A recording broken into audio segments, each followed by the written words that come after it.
Hello बच्चों, कैसे हो? आई होप अच्छे होंगे। आज है 15 जनवरी और मकर संक्रांति का त्यौहार पूरे भारतवर्ष में धूमधाम से मनाया जा रहा है। तो हमने सोचा आपको एक छोटी सी कहानी सुना दे। आखिर मकर संक्रांति हम क्यों मनाते हैं? तो आज के दिन भगवान सूर्य मकर राशि में प्रवेश करते हैं। सभी संक्रांतियों में मकर संक्रांति का विशेष महत्व है। अब इस दिन क्या किया जाता है? तो इस दिन स्नान और दान का विशेष महत्व है। इस दिन किया गया दान 100 गुना वापस होकर आपको मिलता है। अगर आप थोड़ा सा भी किसी को दान करेंगे तो वो आपको पलट के 100 गुना मिलेगा। तो इसके बाद में कहते हैं शुद्ध देसी घी का दान और कंबल का दान बहुत ही अच्छा माना जाता है। कहते हैं इस दिन काले तिल का दान करना बहुत ही फलदायी होता है। आखिर काले तिल का ही क्यों दान किया जाता है? क्यों काले तिल से ही भगवान सूर्य की उपासना की जाती है? तो कहानी मज़ेदार है। यही कहानी हम सुनाने के लिए आपके लिए वीडियो बना रहे हैं। आप लोगों को कहानी सुनना अच्छा लगता है ना? तो कहानी सुनते हैं। देखिए, सूर्य भगवान की दो पत्नियां थीं। एक थी छाया और एक थी संज्ञा। छाया के पुत्र थे शनिदेव और संज्ञा के पुत्र थे यमराज। एक बार भगवान सूर्य ने शनिदेव की माता छाया को अपनी दूसरी पत्नी संज्ञा के पुत्र यमराज के साथ भेदभाव करते देख लिया। उनको बहुत बुरा लगा। उन्होंने शनिदेव और उनकी माता छाया को अपने से अलग कर दिया। नाराज हो गए थे ना।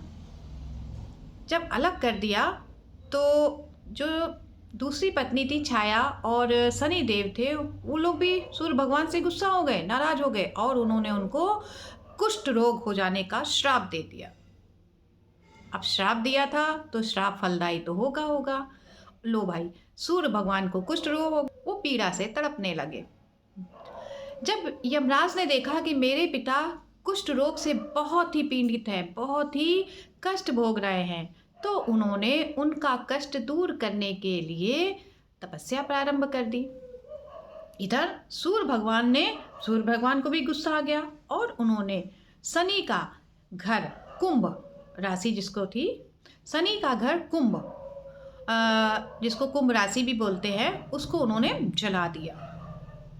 अब जब घर जल गया तो जो शनिदेव थे और उनकी जो माता थी छाया, दोनों को कष्ट भोगना पड़ा। सब कुछ जल गया था घर में।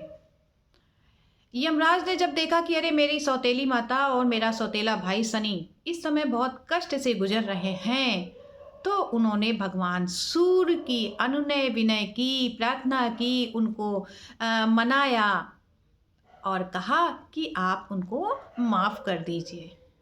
यमराज के समझाने बुझाने पर सूर्यदेव शनि के घर गए, शनिदेव के घर गए। शनिदेव का घर जो कुंभ था ना, कुंभ राशि कुंभ था, वो तो पूरा जल गया था, सब कुछ जल गया था, कुछ नहीं बचा था वहाँ पे। अब शनिदेव के पिता घर आए थे। अब वो उनकी आओ भगत कैसे करे, उनकी पूजा अर्चना कैसे करे? पिता आए थे ना घर। उस समय शनिदेव के पास सिर्फ काले तिल थे। शनिदेव ने उन काले तिलों से ही सूर्य भगवान की पूजा करना शुरू कर दिया। सूर्य भगवान तो मारे खुशी के गदगद हो गए। अरे देखो, इसके पास कुछ नहीं है, फिर भी इसने सिर्फ काले तिल से मुझे प्रसन्न करने के लिए मेरी पूजा अर्चना शुरू कर दी।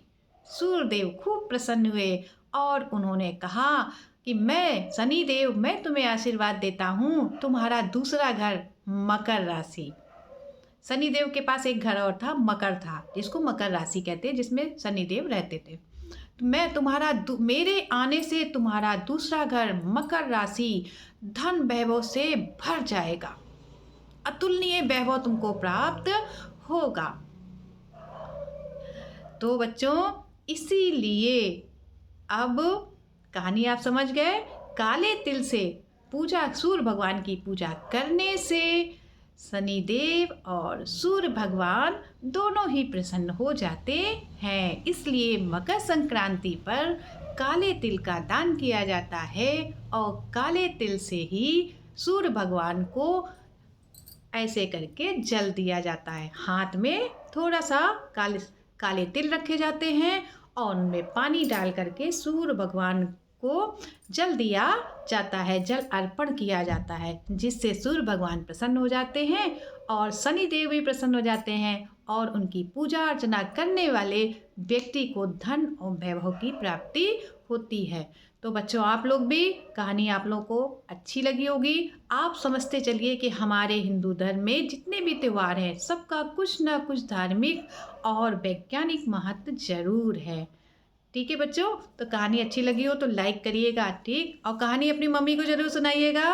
ओके बाय, तब तक के लिए आपको हैप्पी संक्रांति।